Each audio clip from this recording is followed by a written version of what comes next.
Salam dan bahagia Bapak Ibu guru hebat di seluruh Indonesia. Saya Junandar Usman, guru kimia SMA Seladuce 1 Yogyakarta. Pada kesempatan kali ini, saya akan menyampaikan praktek baik pembelajaran berdiferensiasi mata pelajaran kimia kelas 12 MIPA tahun pelajaran 2023-2024. Selamat menikmati. Setiap murid unik dengan segala karakternya, merdeka dan mempunyai cita-cita. Mereka datang ke sekolah dengan berbagai macam perbedaan, baik pengalaman, potensi, bakat, minat, dan cara belajar. Kondisi dan potensi setiap murid beragam, maka saya harus menggali semua kekuatan dan nilai positif yang dimilikinya. Saya harus mengenali perbedaan setiap murid dan memberikan layanan yang sesuai dengan kebutuhan mereka. Saya membantu murid melihat kejadian di sekelilingnya, membawa isu-isu hangat ke dalam kelas, mengajak mereka berdiskusi, dan menghubungkannya dengan apa yang sedang dipelajari. Melalui pertanyaan sederhana, saya membuka cakrawala murid dan berujung pada munculnya prakarsa perubahan.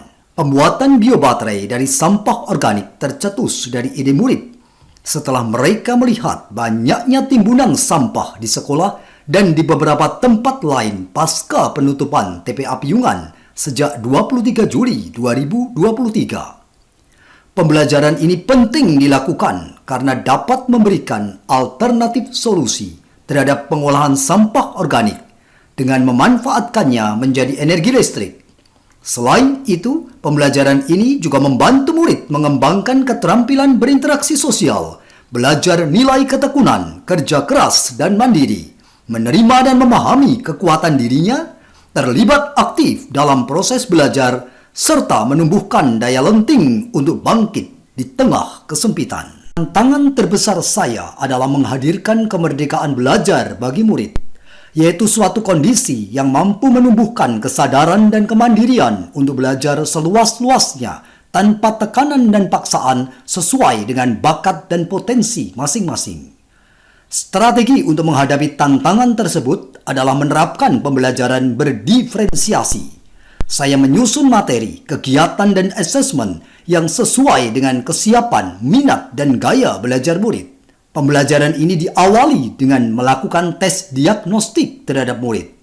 Hasil tes ini memberikan gambaran tentang tingkat pengetahuan awal, profil belajar murid, minat dan bakat, serta kesiapan belajar secara psikologis. Tabel berikut ini menyajikan hasil tes diagnostik yang diperoleh untuk kelas 12 MIPA. Berdasarkan tingkat pengetahuan awal, 23,2% berada pada tingkat mahir, 50,4% tingkat cakap, 8,4% tingkat dasar, dan 18% diantaranya memerlukan intervensi khusus. Berdasarkan gaya belajar, 37,4% menggunakan moda visual, 29,6% moda auditoris, dan sisanya 33% menggunakan moda kinestetis.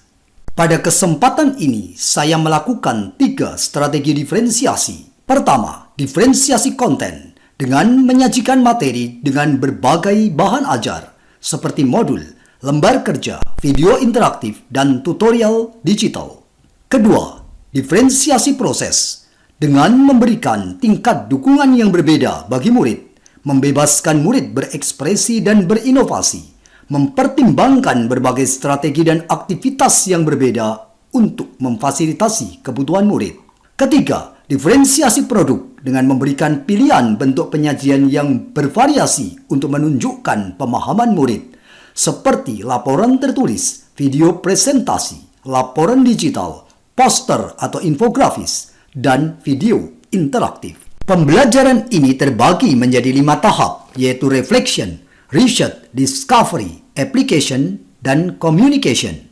Pada tahap reflection, murid mencari berbagai sumber belajar, baik dari video, jurnal penelitian, atau media belajar lain tentang jenis sampah organik berupa buah dan sayur yang dapat digunakan sebagai biobaterai dan berapa potensial sel yang dihasilkannya. Pada tahap riset, murid merumuskan masalah dan mencari berbagai sumber belajar untuk merancang biobaterai dari sampah organik.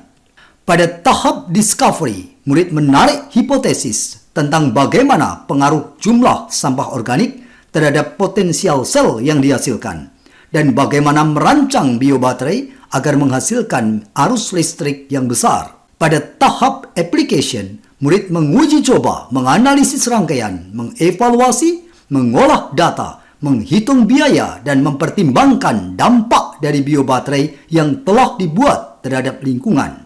Pada tahap communication, murid mempresentasikan rangkaian biobaterai, biaya produksi, dampak terhadap lingkungan, dan inovasi lain. Kami menggunakan kulit pisang karena kulit pisang memiliki elektrolit yang lebih tinggi daripada buahnya. Itu selang-seling supaya aliran listriknya bisa terhubung dan sempurna.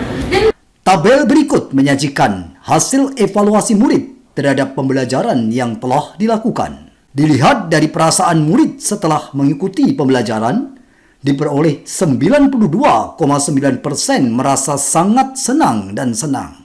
Sedangkan sisanya 7,1% merasa biasa saja.